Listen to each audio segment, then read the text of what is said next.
Chapter 66. Passing through the marketplace, we saw that feature of Honolulu under its most favorable auspices, that is, in the full glory of Saturday afternoon, which is a festive day with the natives. The native girls by twos and threes and parties of a dozen, and sometimes in whole platoons and companies, went cantering up and down the neighboring streets astride of fleet but homely horses, and with their gaudy riding habits streaming like banners behind them. Such a troop of free and easy riders in their natural home, the saddle, makes a gay and graceful spectacle. The riding habit I speak of is simply a long, broad scarf, like a tavern tablecloth, brilliantly colored, wrapped around the loins once, then apparently passed between the limbs, and each end thrown backward over the same, and floating and flapping behind on both sides beyond the horse's tail like a couple of fancy flags. Then slipping the stirrup irons between her toes, the girl throws her chest forward, sits up like a major general, and goes sweeping by like the wind. The girls put on all the finery they can on Saturday afternoon. Fine black silk robes, flowing red ones, and that nearly put your eyes out. Others as white as snow, still others that discount the rainbow, and they wear their hair in nets and trim their jaunty hats with fresh flowers and encircle the dusky throats with homemade necklaces of the brilliant vermilion-tinted blossom of the oha. And they fill the markets and the adjacent street with their bright presences, and smell like a rag factory on fire with their offensive coconut oil. Occasionally you see a heathen from the sunny isles away down in the South Seas, with his face and neck tattooed till he looks like the customary mendicant from Washoe who has been blown up in a mine. Some are tattooed a dead blue color down to the upper lip, masked as it were, leaving the natural light yellow skin of Micronesia unstained from thence down. Some with broad marks drawn down from hair to neck on both sides of the face, and a strip of the original yellow skin 2 inches wide down the center. A gridiron with a spoke broken out.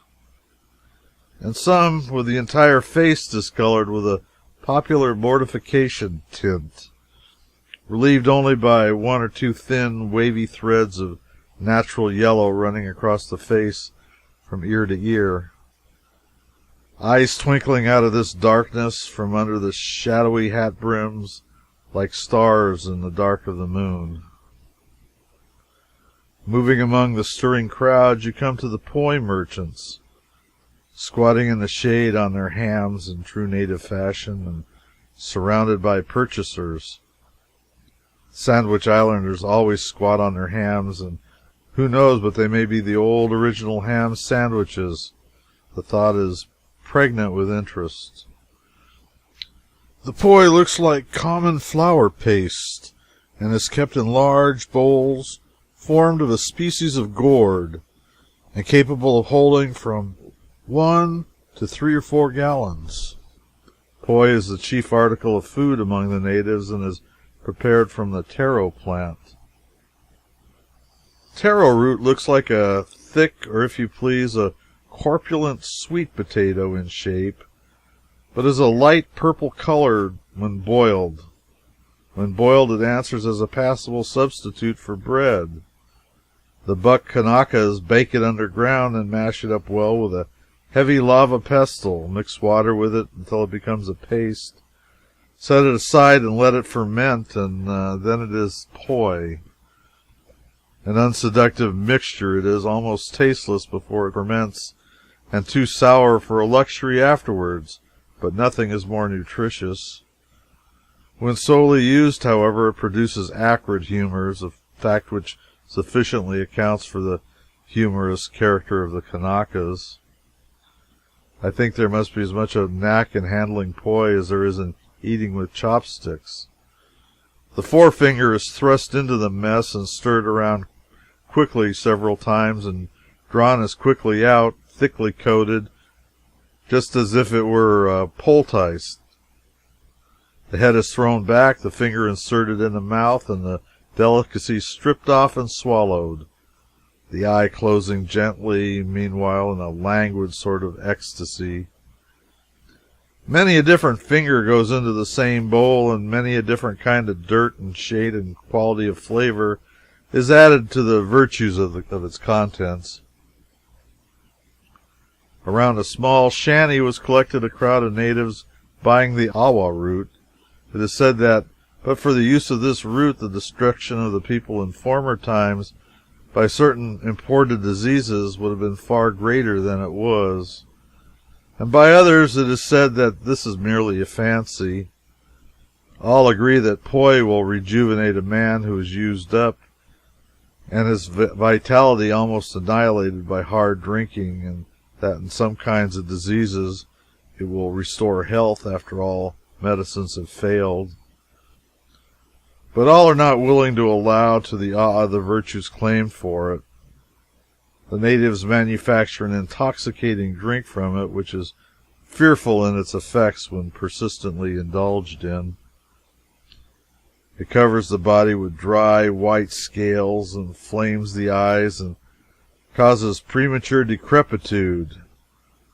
Although the man before whose establishment we stopped has to pay a government license of $800 a year for the exclusive right to sell awa root. It is said that he makes a small fortune every 12 months, while saloon keepers who pay $1,000 a year for the privilege of retailing whiskey, etc., only make a bare living. We found the fish market crowded, for the native is very fond of fish and eats the article raw and alive. Let us change the subject. In old times here, Saturday was a grand gala day indeed. All the native population of the town forsook their labors, and those of the surrounding country journeyed to the city. Then the white folks had to stay indoors, for every street was so packed with charging cavaliers and cavalieresses that it was next to impossible to thread one's way through the cavalcade without getting crippled. At night they feasted, and the girls danced the lascivious hula hula, a dance that is said to exhibit the very perfection of educated notion of limb and arm, hand, head, and body, and that the exactest uniformity of movement and accuracy of time. It was performed by a circle of girls with no raiment on them to speak of, who went through an infinite variety of motions and figures without prompting, and yet so true was their time, and in such perfect concert did they move, that when they were placed in a straight line, hands, arms, bodies, limbs, and heads waved, swayed, gesticulated, bowed, stooped, whirled, squirmed, twisted, and undulated as if they were part and parcel of a single individual. And it was difficult to believe that they were not moved in a body by some exquisite piece of mechanism. Of late years, however, Saturday has lost most of its quondam gala features. This weekly stampede of the natives interfered too much with labor and the interests of the white folks, and by sticking in a law here and preaching a sermon there, and by various other means, they gradually broke it up. The demoralizing hula hula was forbidden to be performed, save at night with closed doors, in presence of few spectators, and only by permission duly procured from the authorities and the payment of $10 for the same. There were few girls nowadays able to dance this ancient national dance in the highest perfection of the art. The missionaries have Christianized and educated all the natives. They all belong to the church, and there is not one of them above the age of 8 years but can read and write with facility in the native tongue. It is the most universally educated race of people outside of China. They have any quantity of books printed in the Kanaka language, and all the natives are fond of reading. They are inveterate churchgoers. Nothing can keep them away. All this ameliorating cultivation has at last built up in the native women a profound respect for chastity in other people. Perhaps that is enough to say on that head. The national sin will die out when the race does, but perhaps not earlier. But doubtless this purifying is not far off when we reflect that contact with civilization and the whites has reduced the native population from 400,000, Captain Cook's estimate, to 55,000 in something over 80 years. Society is a queer medley in this notable missionary whaling and government center. If you get into a conversation with a stranger and experience that natural desire to know what sort of ground you are treading on by finding out what manner of man your man is, strike out boldly and address him as Captain. Watch him narrowly, and if you see by his countenance that you are on the wrong tack, ask him where he preaches. It's a safe bet that he's either a missionary or a captain of a whaler. I'm now personally acquainted with 72 captains and 96 missionaries. The captains and ministers form one half of the population. The third fourth is composed of common Kanakas and mercantile foreigners and their families. And the final fourth is made up of high officers of the Hawaiian government. And there are just about cats enough for 3 apiece all around.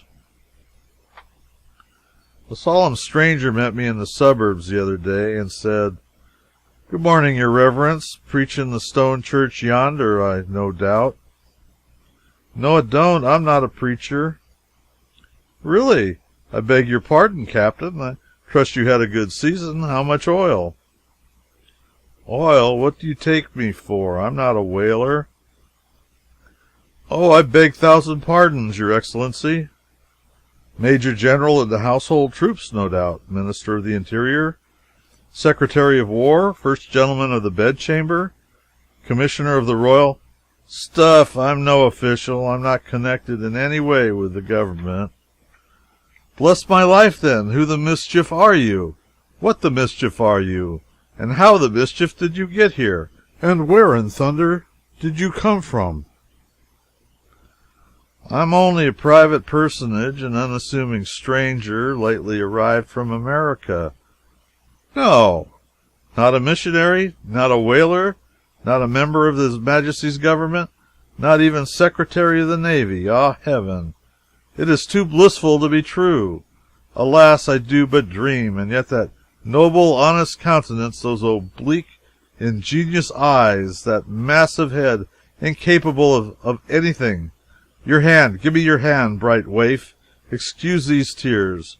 For 16 weary years I've yearned for a moment like this, and—" Here his feelings were too much for him, and he swooned away. I pitied this poor creature from the bottom of my heart, and was deeply moved. I shed a few tears on him, and kissed him for his mother. Then I took what small change he had and shoved.